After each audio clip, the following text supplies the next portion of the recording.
I'd like to welcome all of you to our fellowship this morning, and I'd like to welcome especially Reverend Kelli NcNeal.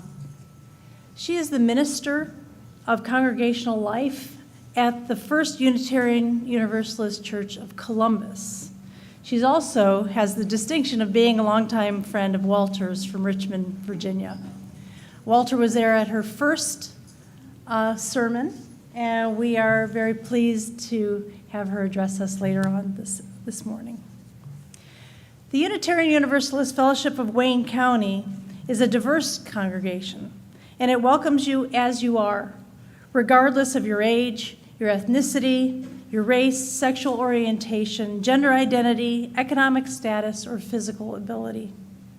We come together to seek deeper meaning and understanding from each other and the world around us. Your presence here today is a gift that brings us closer to that understanding. We are an active community that lives its values beyond the hours of Sunday morning, and I would like to call your attention to a few things. Please join us today at 11:30 for the Humanist group. We'll be meeting in the large group meeting room at the end of the hallway to hear Rochelle Renninger from 180. She will be discussing the pandemic and alcohol use. This program is a slight change from what was published in the newsletter. Also today, this is a joy, we will be celebrating Reverend Walter Clark's installation.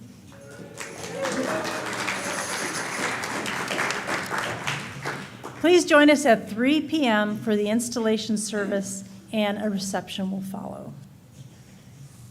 And is the youth present? Huh?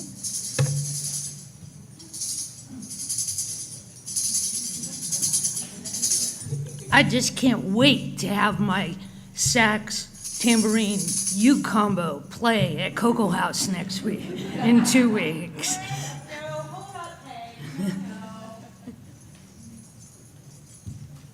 Peg's got it all wrong. Cocoa House is a talent show for kids. Sorry, Peg. And youth 18 and under. She does act like a kid. We might make an exception.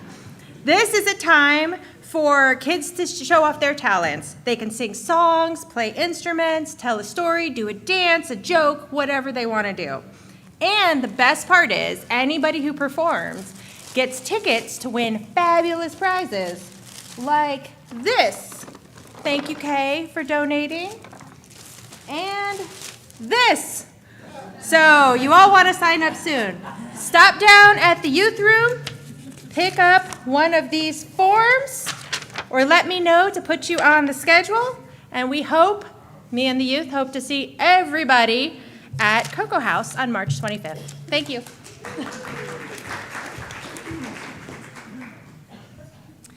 If you would like to find out more information about any of our activities, please feel free to ask Karen Skubik.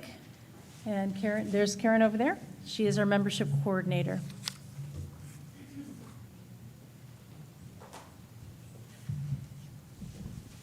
Thank you, Laura. And what a joy it is today to welcome visitors for Walter and our congregation's special weekend, special day here especially. So this time of the service, we welcome visitors if they want to stand up and introduce yourselves, and we can chat with you easier after the service. We'll know who you are. You can have some coffee with us. Oh, what's that? You're not a visitor, but. But I brought visitors. I would like to introduce some friends of mine. They're here for out of town for some event. Some of you may remember the Right Reverend John Coffey, who was here in August.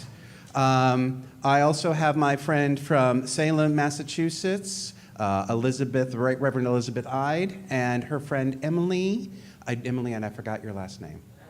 Baskin. Emily Baskin is here from the faraway reaches of Cleveland, I believe. But they're here for some event this afternoon. And who? Jay? Where's Jay? So any of you remember the Right Reverend Jay McNeal, who was also here before and preached for y'all? He's here because his wife is here. So he actually chose to be here. He did choose. But they're here tonight, and I am excited for you all to get to know them because they are some of the best people I know. Welcome. All right, we have another here too. Good morning. My name is Makiba Foster. I am new to the Worcester area. I moved here from Fort Lauderdale, Florida to take on a position at the College of Worcester. I met Walter last week, and I was inspired. I don't have a church home here, and so what he was talking is something that resonated with me, and I was hoping that I could find like-minded people here. So thank you all for having me. Welcome, thank you. Anyone else? Anyone else?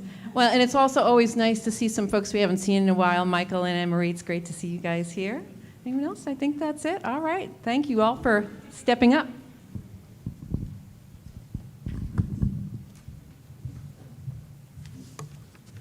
Now I would ask you to open your minds and silence your cell phones, or as Walter likes to say, put them in worship mode for our time together.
Sharon. That was beautiful.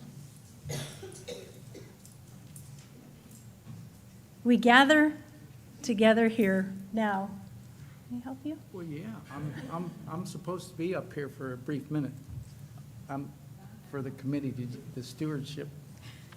Living our, I'm sorry. On the paper, it's different. Okay, but on the other thing, it's. It's so nice to have a conversation with you, David.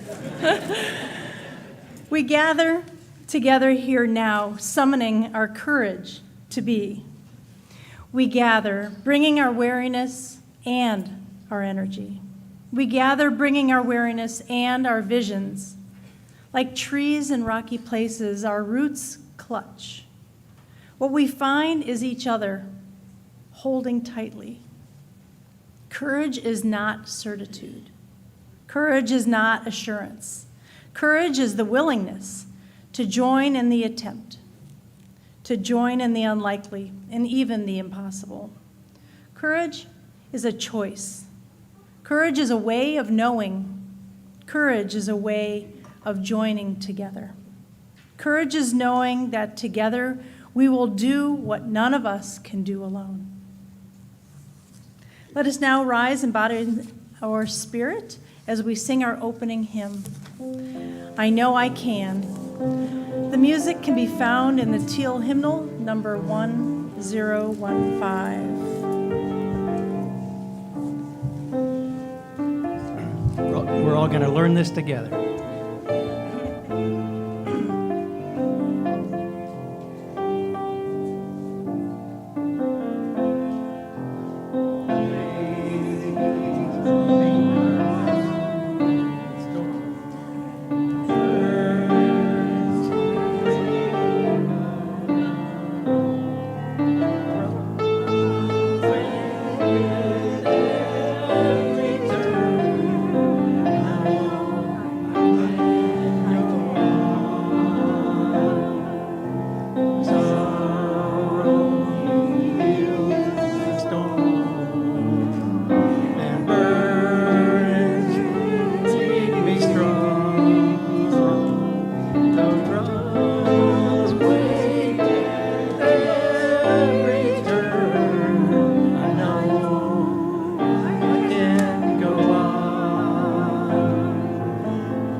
And now we'll have a short announcement from the Stewardship Committee.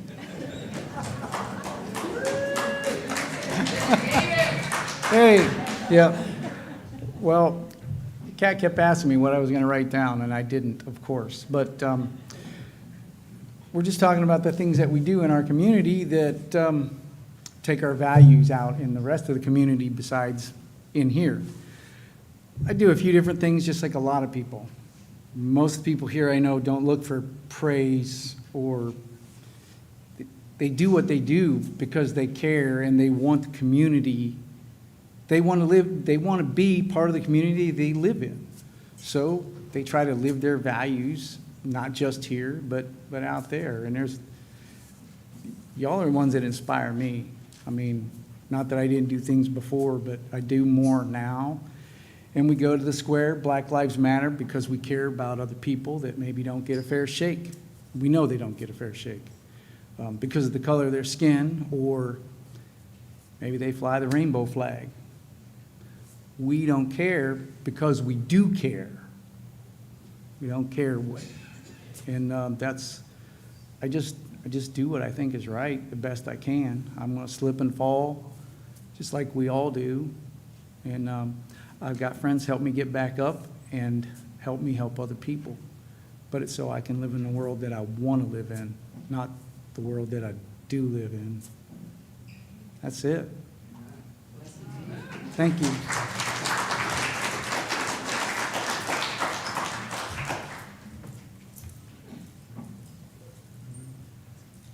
Thank you, David.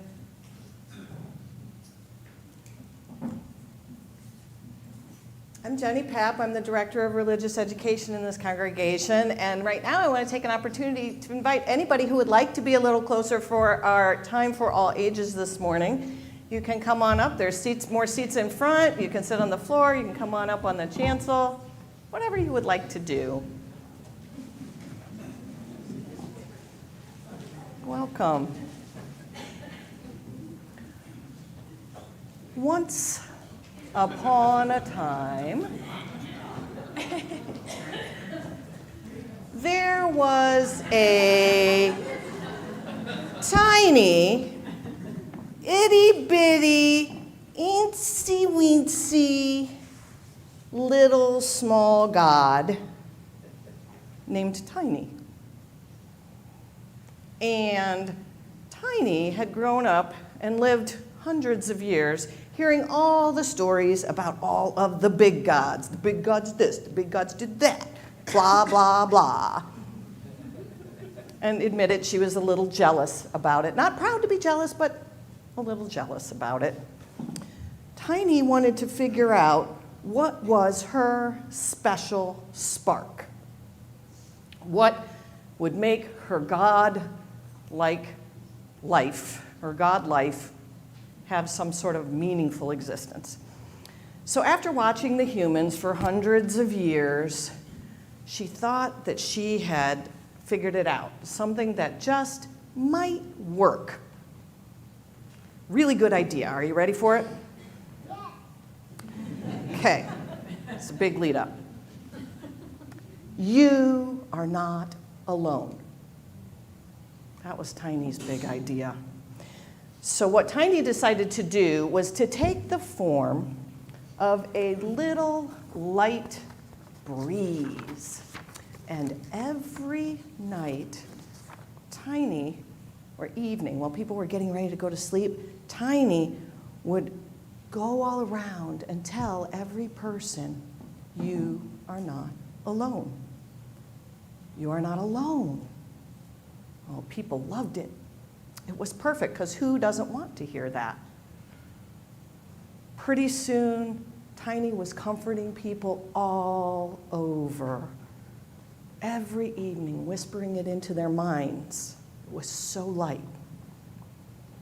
Until one day, she encountered someone who was not comforted by this. In fact, they were a little agitated, tossing and turning all night, saying in their mind, you are not alone. You are not alone. You are not alone. Couldn't sleep. So when Miriam woke up that morning, that was her name, she was scrolling through the morning news like she usually does, and usually just kind of flips through. She decided to read every story. And she got about halfway through the morning news and realized that there were tears coming down her face. She was crying. And she said, I am not alone. I'm connected to each and every one of these people. They are in my town. They are in my country. They are in my world.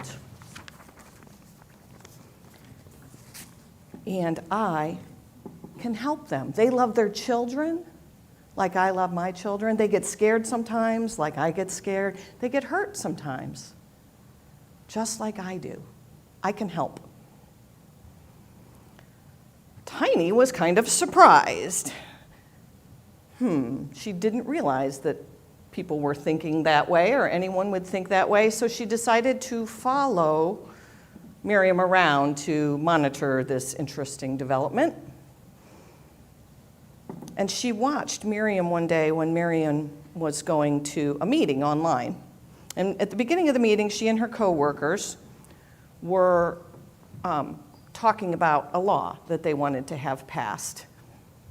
And Tiny noticed that after the meeting, Miriam went and wrote a letter to one of her lawmakers about her opinion on this law.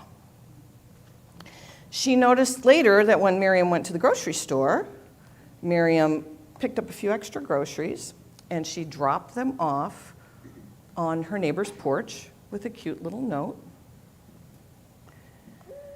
She noticed that Miriam had tears in her eyes on Sunday morning when they sang her favorite hymn.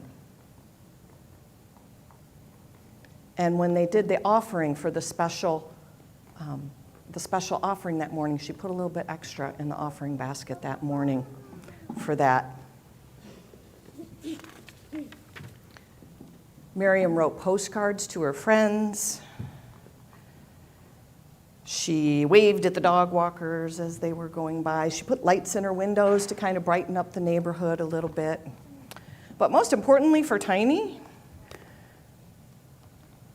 noticed when Miriam took a phone call one evening from a friend that she hadn't seen in a really long time.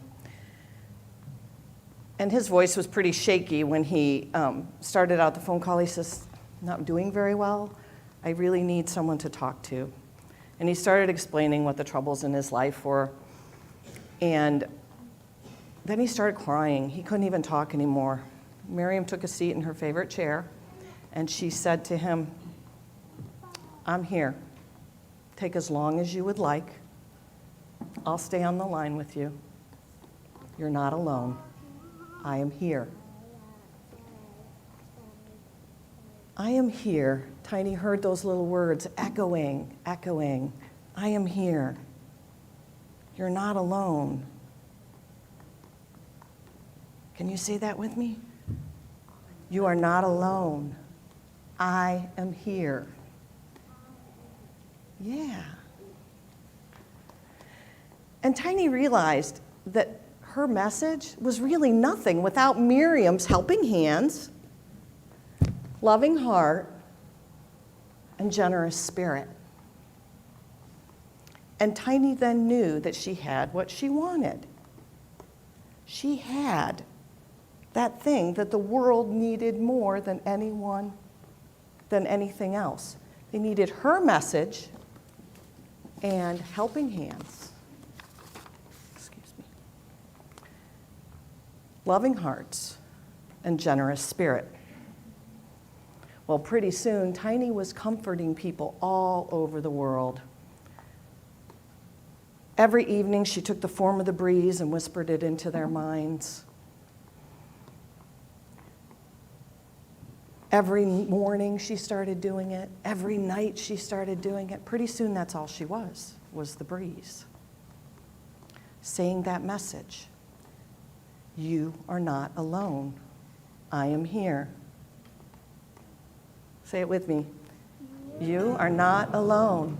I am here.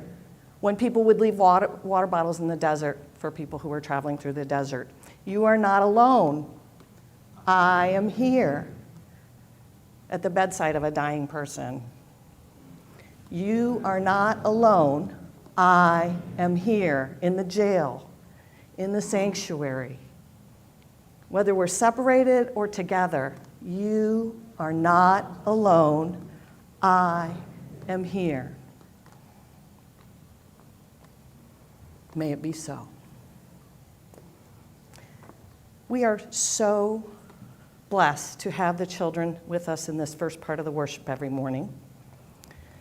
And right now, I invite you all to sing the children's blessing as they leave and head out to their religious exploration gatherings. The words will be on the screen. Go in love, our hearts go in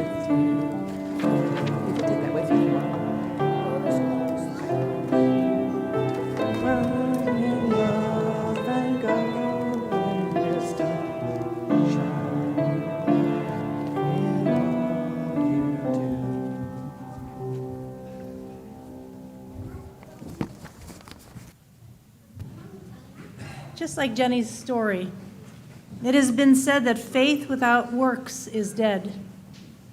As Unitarian Universalists, we believe in doing the work no matter the source of your faith. The offering we are about to collect funds the work both within our community and beyond our walls. All donations collected today that are not specifically marked otherwise will be split with the Viola Startzman Clinic. The Viola Startzman Clinic offers medical services to those in need in Wayne County.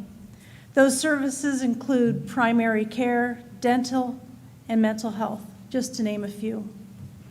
We thank you for your donation toward the mission and vision of this community. The offering will now be collected and gratefully received.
Please join me in this unison reading.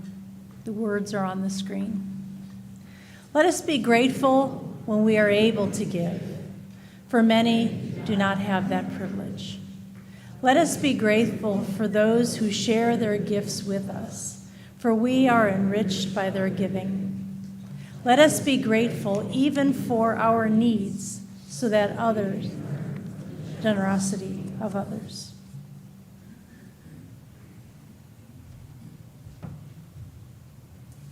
I invite you now into a time of meditation and prayer. I invite you to find a comfortable spot in your seat. And if you're comfortable, you can close your eyes.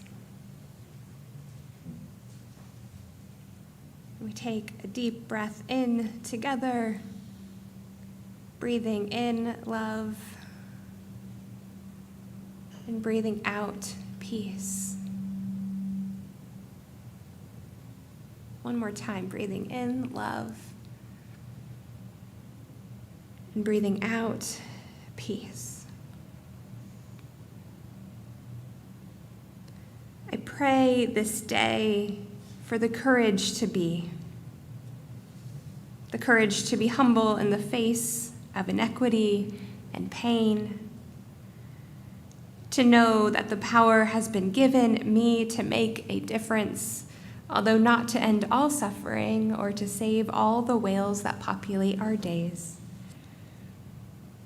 I pray for the courage of endurance, to keep acting in the midst of despair, to keep trying in the aftermath of failure, to keep hoping in the emptiness that follows loss or change. May courage give me patience, and may I ever know love's healing presence at the heart and center of my days. Amen. Blessed be.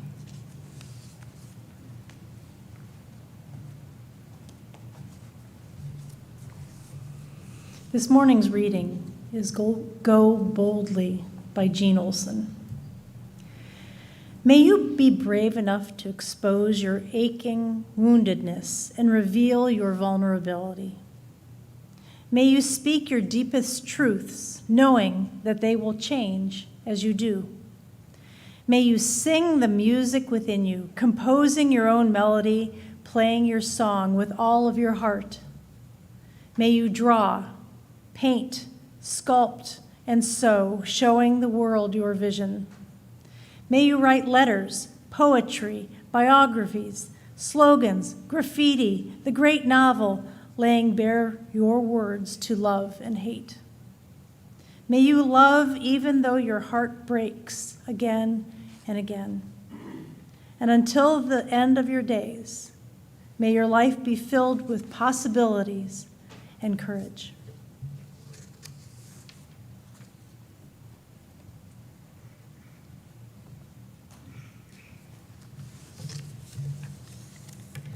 I have been so excited to come here before all of you this morning and celebrate the installation and ministry of your minister, Reverend Walter Clark.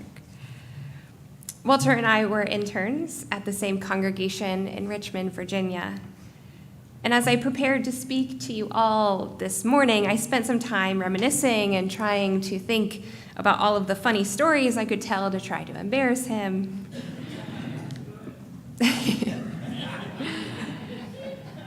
You may be disappointed, because honestly, all I could think of was the love and support that he has always shown me, and the beyond obvious reality that ministry is what he was called to do. He always gives off this air of confidence. I'm not talking about that egotistical, conceited kind, but the confidence that comes from truly believing that what you're doing is what you are called to do and having the courage to do it. And as I've watched Walter's ministry bloom, I have sat back in awe of the courage that he shows and has shown throughout his journey to this place and this time. His courage to never shy away from a fight when he is fighting for justice. The courage to admit when he isn't sure about something and reach out for help. Or the courage to keep going when it feels like all the doors won't open. So naturally, as I was thinking about what to talk about today, I wanted to explore this idea of courage. What is it that I see so clearly in Walter, and how do I get some of that? Courage is one of those funny concepts that I often think of as either having or not having. Either I am a courageous person or I am not. Either I am comfortable going up to a group of strangers and making small talk, or I'm not. And then I start going over the list in my head of all the ways that I have failed to show courage as a way to justify my telling myself that I am not a courageous person. I don't have what Walter has. It's very rare that I come across someone who openly describes themselves as courageous. More often, when I talk to someone about what is going on in their lives and I identify an action or a thought as courageous, I'm usually met with a vigorous head shake and a proclamation that they are, in fact, not courageous at all. In fact, sometimes I find myself in a tennis match of comparing each other's courage. No, I'm not courageous. You are, because you do X, Y, and Z. Oh, no, that doesn't make me courageous. You are courageous. And at the end of the conversation, we either both feel like our actions are actually viewed as showing some level of courage, or maybe we feel that we can never measure up to the courage the person in front of us has shown in their life. This act of comparing ourselves to one another might at first seem like an innocuous process of really just trying to help the other person see what we see. But in our process of trying to boost up our friends' confidence, we use ourselves as a comparison point that may actually lead us to feeling like we couldn't possibly measure up to what we're witnessing in the person before us. For example, when I think about courage, I think about the Reverend Egbert Etheridge Brown, the first Black man to be ordained a Unitarian minister in the United States in 1912. No American Unitarian congregations would allow him to be their minister, so Reverend Brown moved back to his home in Jamaica. It's unfortunately not surprising to know that he did not receive the support or funding that his white colleagues received as they were planting congregations around the country. When this led to Reverend Brown's congregation being shut down, he decided to move to Harlem and start a congregation there. The Unitarians again decided that they would not support him, and in fact prevented him from establishing a Unitarian church in Harlem. But this did not stop Reverend Brown. He was not to be deterred, and he opened the Harlem Community Church in 1920, which was Unitarian in faith, but was not affiliated with other Unitarian congregations. When I reflect on Reverend Brown's steadfast drive and perseverance through what seemed like insurmountable odds, I see a man of courage. And inevitably, I think, I couldn't do that. I would not have been able to face that discrimination and oppression and keep pushing through towards what I believe to be the right course of action. I probably would have given up on my call to ministry and found a different job. And you might be thinking about other figures in history or maybe someone in your life that immediately pops up into your head when you think of courage. And I'm guessing that inevitably the comparisons start. So I wonder, what would happen if instead of comparing ourselves to some of history's most famous individuals, we start to look for everyday, ordinary courage within our own lives?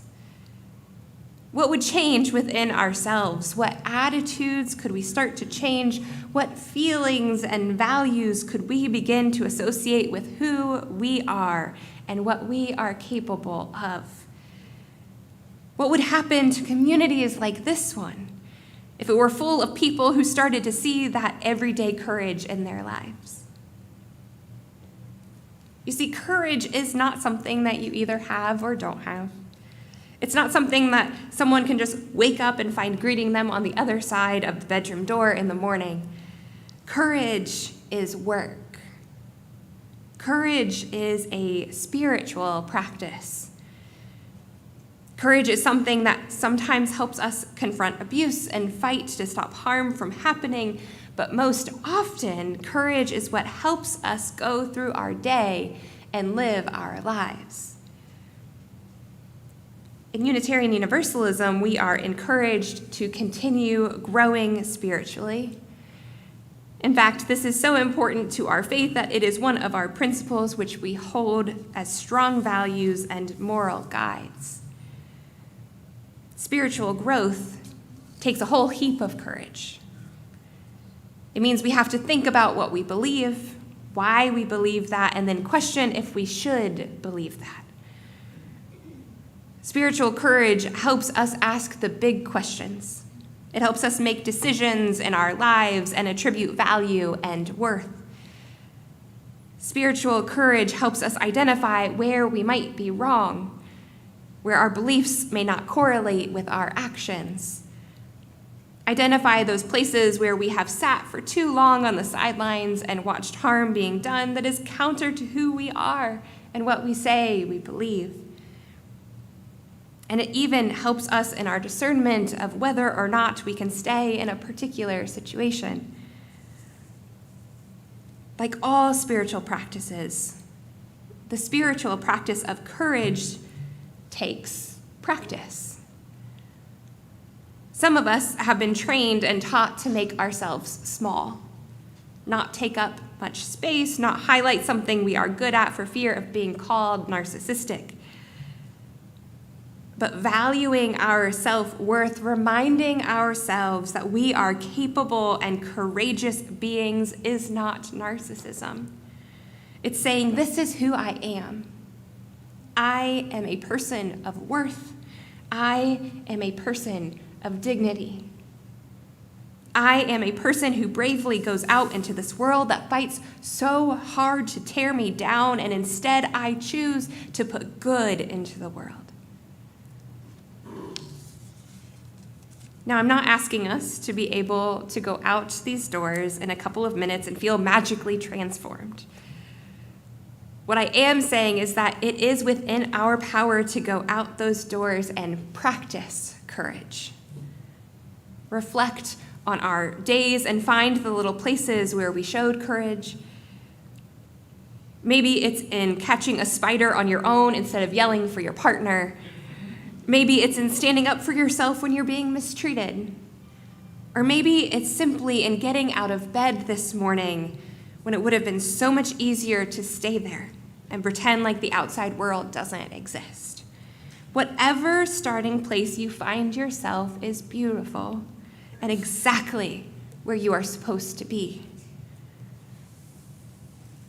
Friends, if you take one thing away from this service, I hope you remember that courage is not a have or have not.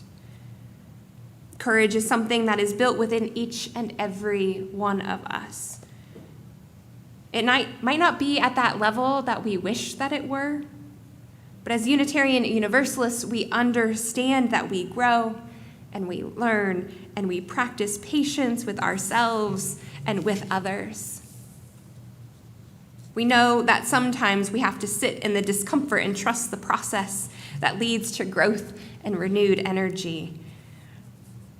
And most importantly, we know that mistakes happen.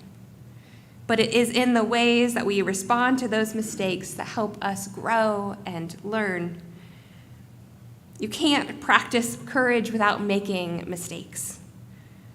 By its nature, courage helps us to do something new or something that makes you nervous. As much as we may want to be perfect, and believe me, I am struggling with that on my own, perfect doesn't exist. But courage to do the next right thing does. And it is within all of us. Can you imagine what this community could do with all of our sibling congregations? What Unitarian Universalism could do if we as individuals examined the courage that we have within us and practice that courage in everyday, ordinary ways. It would bleed into the fabric of our beings, into the fabric of our congregations, and out into our communities. It would be a force too powerful for hate to tear down, because we know that the courage within us is always there. Sometimes hiding, sometimes ready to take the lead, but always there. It's infectious. When I get off the phone with Walter, I feel it. The kind, compassionate, loving courage seeps through the phone, and I feel ready to face whatever is before me. What if this is what filled our congregations? What impact could we have on our world? What grace would we show ourselves? The possibilities are before us. All we have to do is start to shift our understanding of what courage is and what courage means. May we all find the courage within ourselves. Stop lessening the value of everyday, ordinary courage. Continue to grow in our spiritual practice of courage. Make mistakes along the way, and stay open to the possibilities that are available before us as we do this work. I pray that our congregations, our communities in which this can happen, a safe space full of compassion and grace, a space that is full of courageous people making everyday, ordinary, courageous choices. May we follow, guide, and lead one another on this path.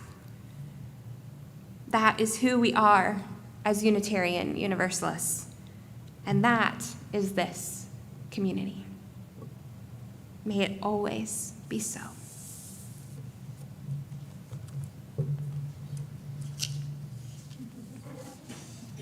I invite you now to rise in body or in spirit as we sing our closing hymn, We Are. And this is number 1051 in your teal hymnal.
of nations, seekers of truth and keepers of faith.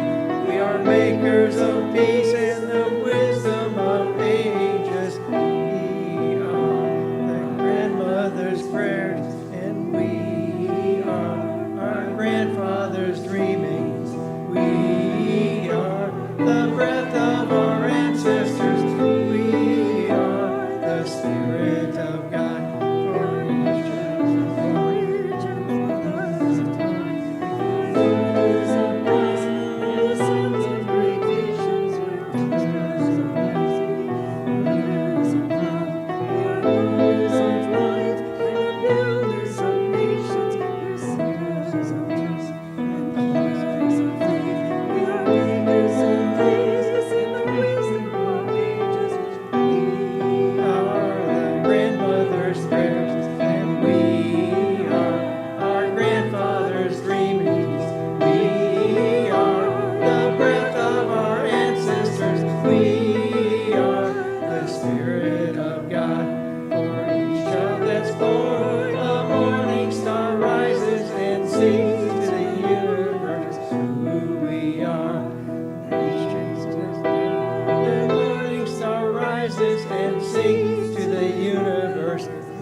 I admire your courage to keep going.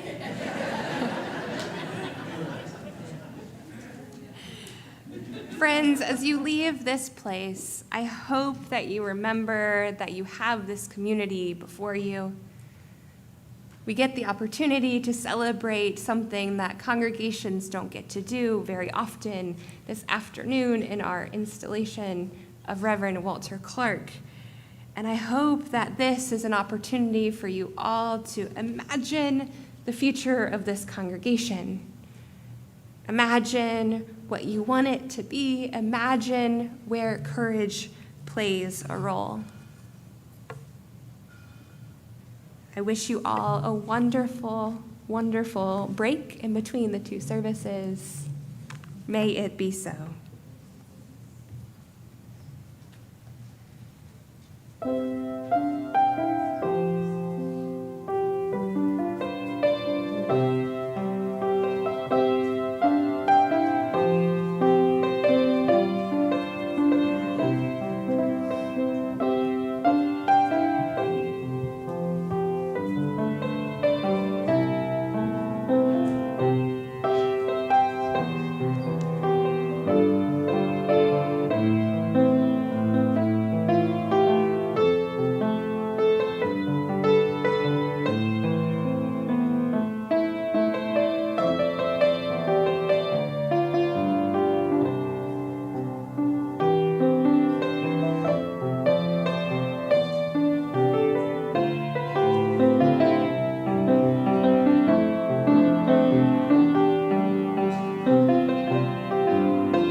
We have a couple final announcements today. If you have not already, please stop at the back table before you leave and before this afternoon.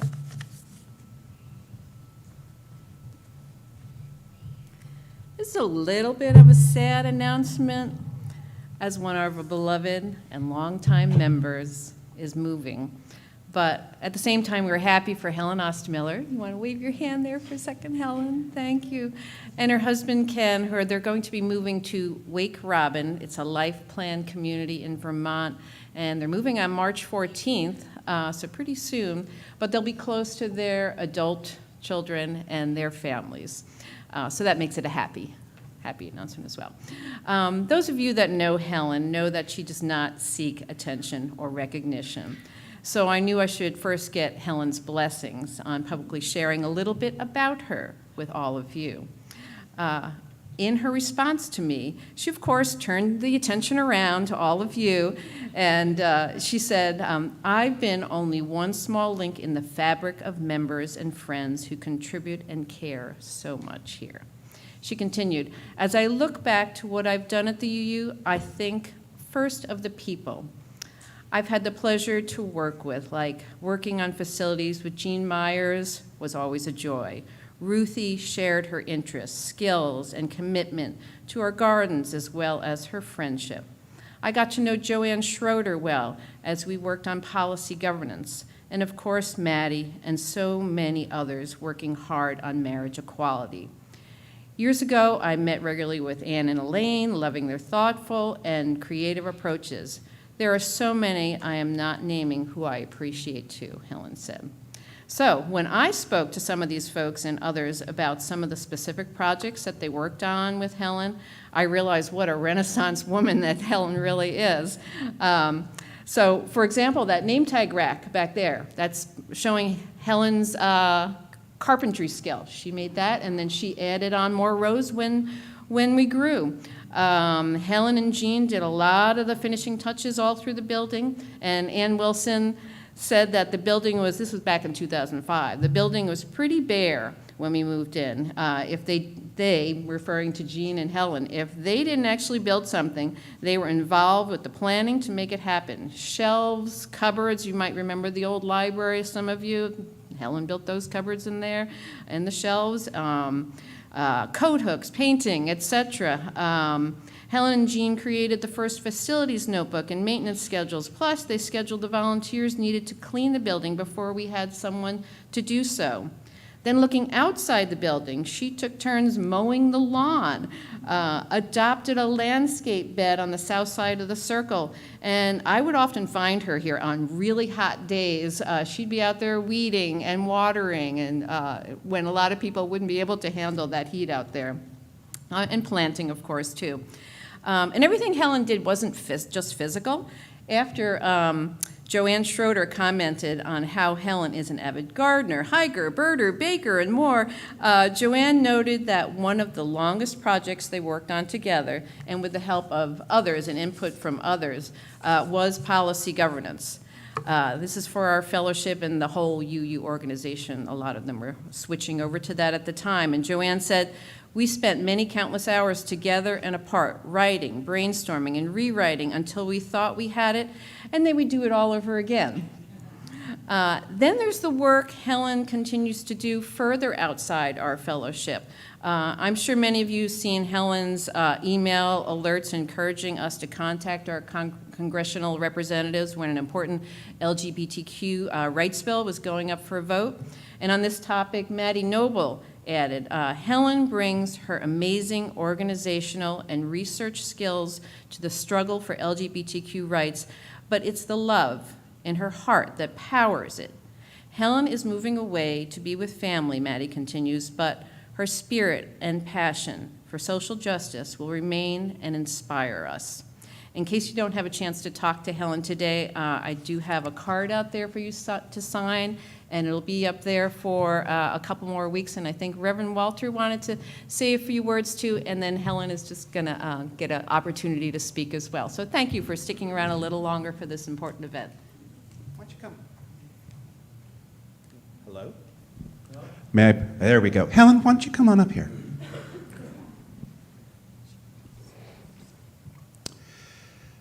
So you've done an awful lot in this congregation. And I've got bad news for you. You're not allowed to leave.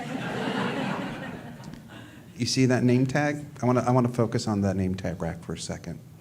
That's a metaphor for what you do. What that is that is literally supporting every member's name in this congregation. It is lifting them up.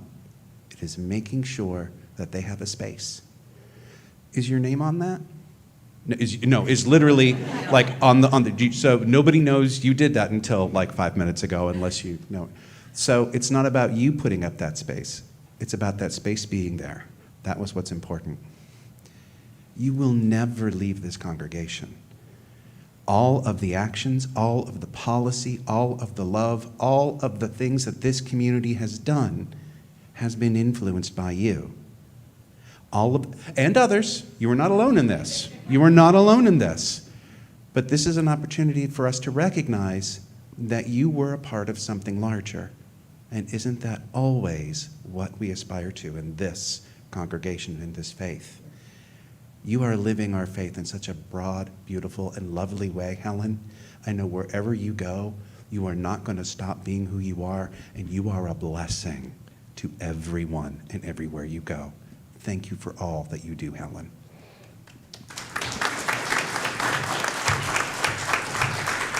I wanted to say thank you to the congregation, though, for being a home for my spirit, my humanist spirit, and those of so many other diverse ways of finding a home for your spirit. For being who you are, having the courage to go to the library and say, we need diversity for our community, for going to the square and saying people of different races are just as important as we are, for